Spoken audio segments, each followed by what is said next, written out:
Boa tarde a todas e todos. Eu queria cumprimentar todos aqueles que me antecederam nessa tribuna, cumprimentar a nossa presidente em exercício, deputada Fatinha, e dizer que também subo essa tribuna para fazer, ainda que de forma breve, uma reflexão sobre o projeto de lei 343 de 2017, que na Câmara dos Deputados tratou do programa de recuperação fiscal.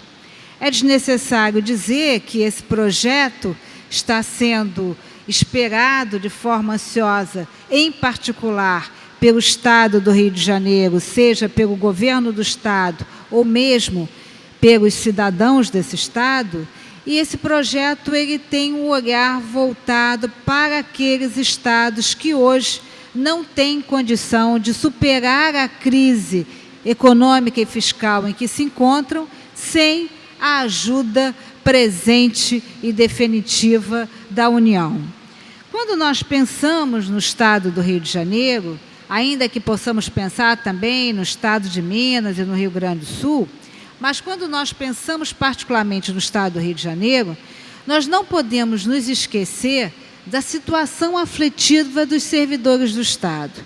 Servidores esses, sejam ativos, inativos e os pensionistas, que de um modo contínuo, tem tido dificuldade para receber os seus salários.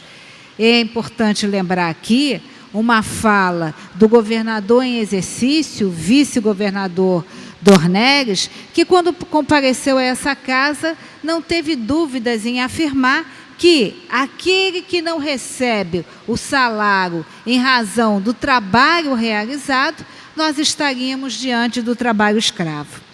E eu tive curiosidade e li atentamente um artigo publicado na data de ontem, em um jornal de grande circulação, artigo esse da lavra do secretário de Fazenda, o secretário Gustavo Barbosa.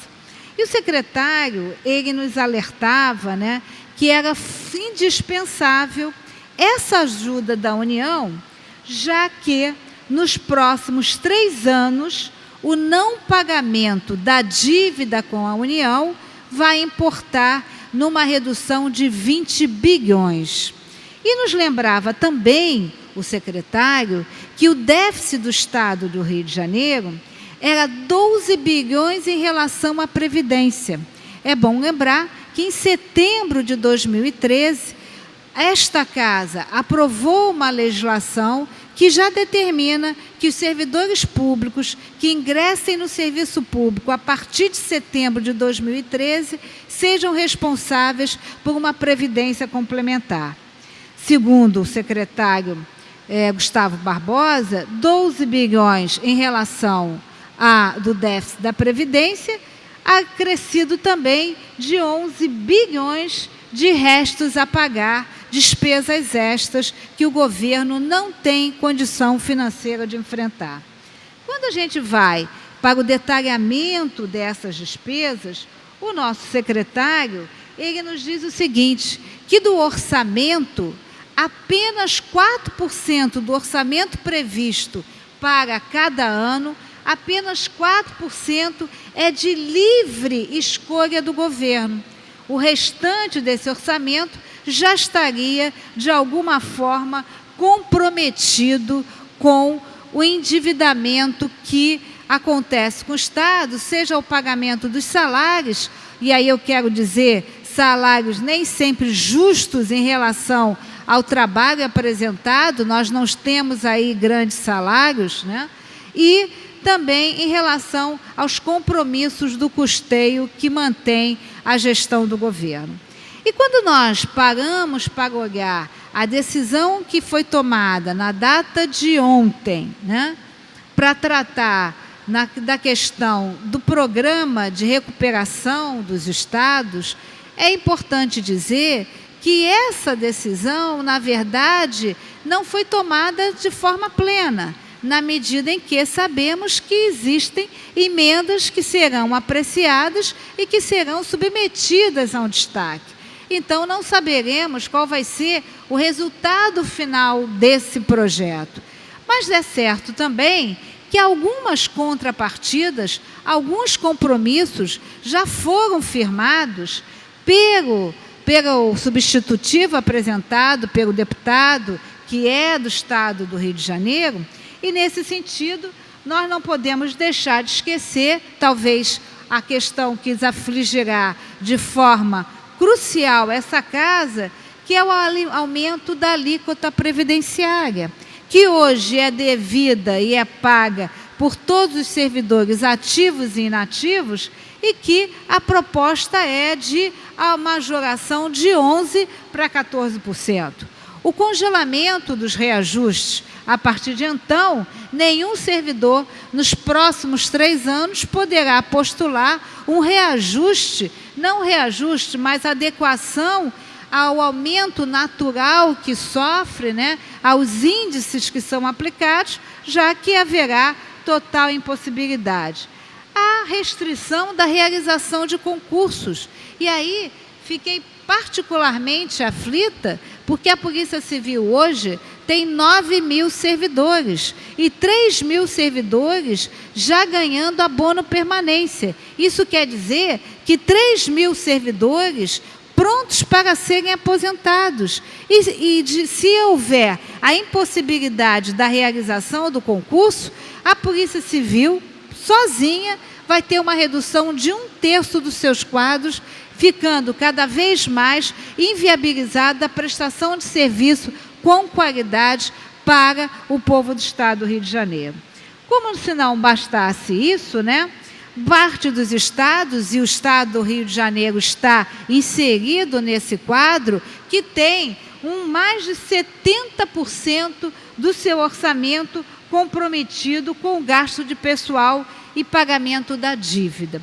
E aí eu quero dizer que também estarão sendo restritos, por exemplo, a possibilidade do incentivo fiscal. Por isso me causou estranha impressão o governo do Estado apresentar a essa casa um projeto de lei de sua iniciativa para conceder uma isenção de mais de 600 milhões à Ambev, quando já tinha a presença do governador quase que diariamente no Congresso Nacional, trabalhando para aprovação do plano de recuperação dos estados, sabendo que esse plano tinha lá como preceito a impossibilidade da concessão da isenção fiscal.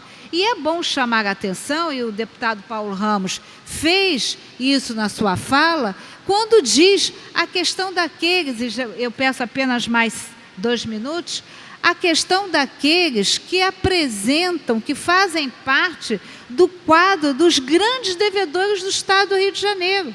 E a Ambev é um desses devedores. Então, me parece extremamente curioso conceder uma isenção de grande vulto, e bom senso teve a empresa de não manter o seu interesse, talvez antevendo o resultado da votação que se travaria nesta casa, mas me causa espanto conceder uma isenção fiscal a um daqueles que são um dos grandes devedores. Em contrapartida a tudo isso, o governo do Estado, numa reunião nessa casa, apresentou algumas algumas iniciativas, né, para enfrentar a questão da grave crise financeira que assola o Estado do Rio de Janeiro. E eu queria apenas me deter em 2 dessas iniciativas. A primeira iniciativa apresentada pelo governo do Estado é aquela da venda da dívida do Estado.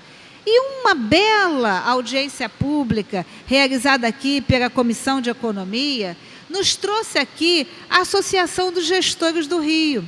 E na fala do gestor, de um economista, ele deixou claro que o mutirão realizado pela Prefeitura, o tão chamado mutirão para alcançar o pagamento, a cobrança da dívida com o Estado, alcançou 10%. Se nós transportássemos isso para a dívida do Estado do Rio de Janeiro, na verdade, nós estaríamos recebendo 6 bilhões já que a nossa dívida, a dívida com o Estado, é na ordem de 66 bilhões. 6 bilhões é um valor que se apresenta como a venda da SEDAI. Então, eu não consigo entender por que vender a dívida antes de fazer uma grande ação para conseguir efetivamente o pagamento dessa dívida com o governo do Estado.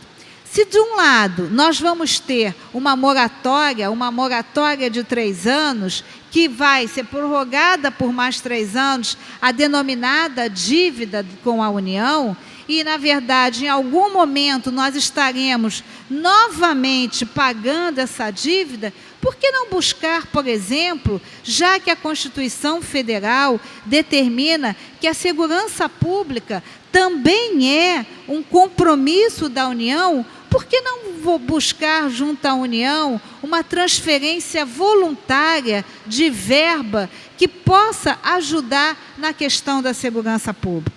E, nesse sentido, embora não tenha tido tempo para discutir da forma que gostaria a questão da crise financeira, eu não poderia me despedir dessa semana sem lamentar o ocorrido no dia de ontem na cidade de Nova Iguaçu. E, nesse sentido, quero externar aqui a minha solidariedade e pedir ao comandante-geral da Polícia Militar, né, ao chefe da Polícia Civil, ao secretário de Segurança, que entendam esse grave momento e doloroso momento porque passa o povo do Estado do Rio de Janeiro, né, na questão da segurança pública, para lembrar aqui o nome do jovem de 20 anos, Wendel de Arrudas Vasconcelos, que morreu na manhã de ontem. Na manhã de ontem, seu irmão, de 14 anos, teve um celular furtado. Chegou em casa e disse a seu pai que acabara de ser furtado no trajeto em que se deslocava de casa para a escola. Seu pai, então, pegou o seu irmão mais velho, Wendel, de 20 anos, colocou no carro em companhia do jovem de 14 para se dirigir à delegacia para fazer o registro de ocorrência.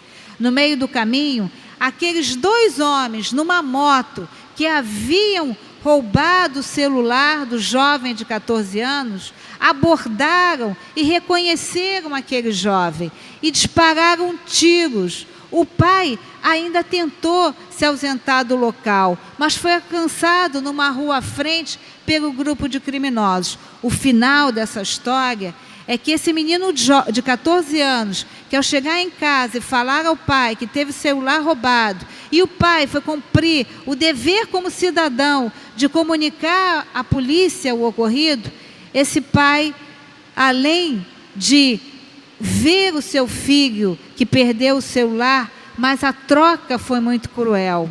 Ele não recuperou o celular e perdeu o seu filho de 20 anos com um tiro preciso na cabeça desse jovem de 20 anos. Então, talvez fosse hora para as autoridades da segurança se solidarizarem com a dor desse pai, entenderem verdadeiramente que há algo urgente e necessário a ser feito antes que seja tarde. Muito obrigada, senhora presidente.